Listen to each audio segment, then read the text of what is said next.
371 run save करने थे शुभमन गिल को। कप्तान है, युवा कप्तान है, पहली बार टेस्ट मैच में कप्तानी कर रहे थे। 371 रन कोई मजाक नहीं है, बहुत बड़ा स्कोर है। लेकिन भारतीय टीम 371 रन नहीं चेस कर पाई। 4 सत्र में इंग्लैंड की टीम आकर के मैच जीत करके चली जाती है, 5 विकेट से भारतीय टीम को मैच में हरा देती है। लेकिन क्या इसके पीछे सिर्फ शुभमन गिल की खराब कप्तानी जिम्मेदार है? क्या शुभमन गिल को हम खराब कप्तान कह रहे हैं? इस पर भी मैं चर्चा करूंगा। लेकिन गौतम गंभीर के टेन्योर में तो यकीनन मतलब भारतीय टीम की बैंड बज चुकी है भाई। टेस्ट मैचेस में आप देखो कि हमने अब तक जो टेस्ट मैचेस जीते हैं उसमें से बांग्लादेश के खिलाफ में 2 जीते हैं और एक ऑस्ट्रेलिया के खिलाफ में हमने जीता है। न्यूजीलैंड से हम हारे, ऑस्ट्रेलिया से हम हारे, इंग्लैंड अब हमें हराना शुरू कर चुका है और 371 रन इंग्लैंड की टीम ने आखिरी दिन आकर के चेस कर लिया। और इसी को लेकर के कप्तान शुभमन गिल ने बहुत बड़ा स्टेटमेंट दिया है, क्लियर कट कह दिया कि भाई इसकी वजह से हम मैच हारे, इस वजह से हम मैच हारे। युवा कप्तान शुभमन गिल ने किन के बारे में क्या बातें कही हैं, टीम को किस तरीके से अब बेहतर करना है और कौन सी 2 सबसे बड़ी वजह है जिसकी वजह से टीम हारी है। और इसके बारे में आप लोगों को याद होगा कि स्पोर्ट्स टॉक ने 2 दिन पहले एक वीडियो बनाई थी कि ये 2 बड़ी भूल मत करना जो कि भारतीय टीम ने भूल की और हमारे हाथों में धूल ही धूल है, यानी कि 12 अंक हमारे निकल गए WTC से। वैसे ही 2025 में फाइनल में खेले नहीं, शुरुआत भी हमारी वैसे ही खराब हो गई। शुभमन गिल की कप्तानी में पहले ही टेस्ट मैच में हम हार गए। लेकिन मैं ये नहीं कह रहा हूं कि यार कोई कप्तान खराब है या ये है वो है, युवा कप्तान है, बैक करेंगे हम लोग और करना भी चाहिए। हमारा कोई इतिहास तो है नहीं कि हर दूसरे दिन नए कप्तान को लेकर के आएंगे। लेकिन कहने का मतलब यह कि कप्तान शुभमन गिल ने 2 चीजों को साफ साफ क्लियर कट कहा कि इस वजह से हम टेस्ट मैच हारे। ये कौन सी 2 चीजें हैं और डायरेक्ट मेरे ख्याल से कुछ प्लेयर्स के बारे में उन्होंने कह दिया है और उन प्लेयर्स को भी सतर्क रहने की जरूरत है, नहीं तो भाई फिर आप ही जानो कौन सी 2 वजह। मैं आपको क्लियर कट बता देता हूं। चैनल को जरूर सब्सक्राइब कर लीजिएगा अगर आपने नहीं किया। इस वीडियो को आखिरी तक जरूर देखिएगा, अपनी दोस्तों के साथ में भी जरूर शेयर कीजिएगा और घबराए नहीं, अभी टीम इंडिया को बैक करें। लेकिन 2 वजह समझ लीजिए जो शुभमन गिल ने प्रेस कॉन्फ्रेंस में आकर के क्लियर कट कही है। सबसे पहली बात तो उन्होंने कही है कि भाई हमारे पुछल्ले बल्लेबाज तो पूरी तरीके से कोलैप्स हो गए। शुभमन गिल ने पहले कहा कि हमारे जो पीछे के बल्लेबाज थे, जब हमारे 3-4 विकेट निकले थे पहले दिन पहली पारी में, अचानक ही हमारे बाकी बल्लेबाज आकर के कोलैप्स करके चले गए। और साथ ही साथ उन्होंने कहा कि यही प्रॉब्लम हमें सेकेंड इनिंग में भी फेस करने को मिली। शुभमन गिल ने यहां तक कहा था कि मतलब उनका जो प्रेस कॉन्फ्रेंस में स्टेटमेंट आया, उन्होंने कहा कि मैं सोच रहा था और हम लोग सोच रहे थे कि शायद 400 से ज्यादा रनों की बढ़त हम बनाएंगे, 420 425 रनों की बढ़त बनाएंगे और उसके बाद हम इंग्लैंड की टीम को कहेंगे कि आप बैटिंग करने के लिए आइए। जो कि स्पोर्ट्स टॉक ने भी आप लोगों को कहा था कि भारतीय टीम कंफर्टेबल नहीं होगी 371 रन में। लेकिन ये रन भी कोई कम नहीं थे, इस रन में आपको मैचेस जीतने चाहिए थे। लेकिन गिल ने कहा कि हमारा ये आइडिया था कि हम 400 से ज्यादा रन बनाएं, 420 430 रन बनाएं और उस स्थिति में हम थे। लेकिन हमारे पुछल्ले बल्लेबाज तो बिल्कुल भी रन नहीं कर पाए। हमारे मध्यक्रम के बल्लेबाज कई बार फ्लॉप हो गए हैं।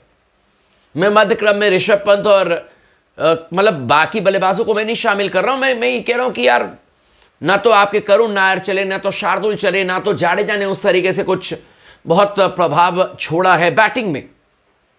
और यही बात उन्होंने कही है कि हमारे पुछल्ले बल्लेबाज पूरी तरीके से फ्लॉप रहे, जिसकी वजह से बहुत बड़ा खामियाजा हमें उठाना पड़ा। दूसरी बात जो उन्होंने कही है शुभमन गिल ने, वो फील्डिंग को लेकर के कही है। अब नाम तो नहीं ले सकते थे यशस्वी जायसवाल का, क्योंकि 8 में से 4 कैच तो जायसवाल ने छोड़ दी। लेकिन उन्होंने कहा कि कैचेस बहुत महत्वपूर्ण होता है और ये कहने की जरूरत नहीं है, सबको पता है। उन्होंने कहा कि देखिए गेंदबाज बहुत मेहनत करते हैं, बहुत एफर्ट लगाते हैं, जब मौके बनते हैं तो आपको उन मौके को भुनाना चाहिए। अगर आप मौके को नहीं भुनाएंगे, अगर कैचेस नहीं पकड़ेंगे तो फिर मैचेस में तो पीछे ही रहेंगे। 8 कैच भारतीय टीम ने पहले टेस्ट मैच में ड्रॉप किया, जिसमें से 4 कैच जायसवाल ने ड्रॉप किया। और यही बात शुभमन गिल ने कही है। उन्होंने जायसवाल का नाम नहीं लिया, उन्होंने पंत का नाम नहीं लिया, विकेट के पीछे उन्होंने भी 2-3 कैचेस टपकाए हैं। लेकिन उन्होंने ये कहा है कि युवा टीम है, धीरे धीरे टीम जरूर बेहतर करेगी, लेकिन इन सब चीजों पर तो काम करने की 100% जरूरत है। अगले टेस्ट मैच से पहले हम कोशिश करेंगे कि इन चीज़ों को कम से कम रेक्टिफाई करें, इन चीज़ों को हम कम से कम बेहतर करें। अपने गेंदबाजों को शुभमन गिल ने पूरी तरीके से बैक किया है। अपने गेंदबाजों के बारे में उन्होंने कहा कि नहीं, हमारे गेंदबाज ने यानी कि टेस्ट मैच के 5वें दिन भी बड़ी अच्छी गेंदबाजी की, हमारे लिए मौके बनाए लेकिन मौके बने नहीं। उनके बल्लेबाजों ने बड़ी अच्छी बल्लेबाजी करके दिखाई, लेकिन गेंदबाजों से मैं खुश हूं। गेंदबाज जितना कर सकते थे उतना उन्होंने किया। आखिरी में जाकर के उनकी टीम यानी कि इंग्लैंड की टीम ने बेहतर परफॉर्मेंस करके ये टेस्ट मैच जीता है। ये शुभमन गिल ने फेयर इनफ ये बात बिल्कुल सही कही, क्योंकि सामने वाली टीम को भी क्रेडिट देना पड़ेगा। आपकी टीम ने कैच ड्रॉप किया तो उस टीम ने भी फिर चौथी पारी में आकर के 371 रन बनाए, ये भी आपको क्रेडिट इंग्लैंड की टीम को देना होगा। और यही बात शुभमन गिल ने कही है, पर भरोसा दिया है, वादा किया है कि इन 2 गलतियों को हम जल्द ही ठीक करेंगे, इंप्रूव करेंगे, और अगला टेस्ट मैच जो आपका 2 जुलाई से है उसमें हम बेहतर टीम बन करके आएंगे। क्योंकि इसके अलावा आपके पास में चारा कहां है। गौतम गंभीर को भी इस पर ध्यान देने की जरूरत है, अपने फील्डिंग कोच से बातचीत करने की जरूरत है कि भाई 8 कैच अगर टेस्ट मैच में ड्रॉप होंगे तो मैच कहां से जीतोगे आप। लेकिन शुभमन गिल ने स्ट्रेट फॉरवर्ड कहा है कि हमारी जो पुछल्ले बल्लेबाजी लाइनअप, उनको अब कहीं ना कहीं मोर्चा संभालना होगा, उनको अब जिम्मेदारी लेनी पड़ेगी और लेना चाहिए उनको। अगर आप 430 रन 3 विकेट के नुकसान पर हैं और 471 रन पर ऑल आउट हो जाते हैं तो उसका तो फायदा इंग्लैंड की टीम ने उठा लिया। 465 रन इंग्लैंड की टीम ने बना दिए पहली पारी में, मात्र 6 रनों की बढ़त आपके पास में थी, और उस बढ़त का आप क्या करेंगे। अगली पारी में तो इंग्लैंड की टीम ने आकर के 5 विकेट से टेस्ट मैच जीत लिया। तो इसीलिए इंग्लैंड के खिलाफ में 2 सबसे बड़ी सबक जो मिली है शुभमन गिल को और भारतीय टीम को, जिसके बारे में उन्होंने कही है कि भाई अगर आपने 500 भी रन बनाए तो भी कम है ये रन, मैक्सिमम रन बनाओ। ये बात बिल्कुल फैक्ट है। भारतीय टीम को मैक्सिमम रन बनाने चाहिए, पुछल्ले बल्लेबाजों को भी पूरा साथ देना चाहिए, और फील्डिंग में तो बहुत इंप्रूवमेंट की जरूरत है। बातें सिर्फ कैचेस की हो रही है लेकिन हमारी ग्राउंड फील्डिंग भी अच्छी नहीं है। मैं तो खुद ही शुभमन गिल से स्ट्रेट फॉरवर्ड सवाल करता हूं कि भाई क्या ग्राउंड फील्डिंग अच्छी है क्या हमारी?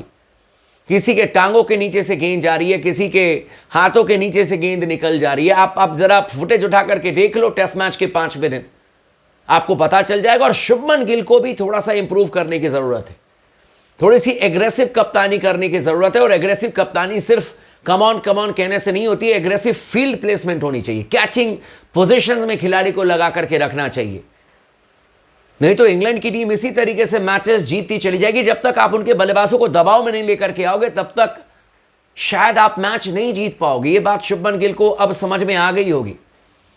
तो इन 2 चीजों पर काम करने की जरूरत है और अपने एग्रेसिव कप्तानी पर भी इनको काम करने की जरूरत है। बाकी आप लोग भी जरूर राय दीजिएगा, कमेंट कीजिएगा, चैनल को सब्सक्राइब नहीं किया तो जरूर कर लीजिएगा दोस्तों।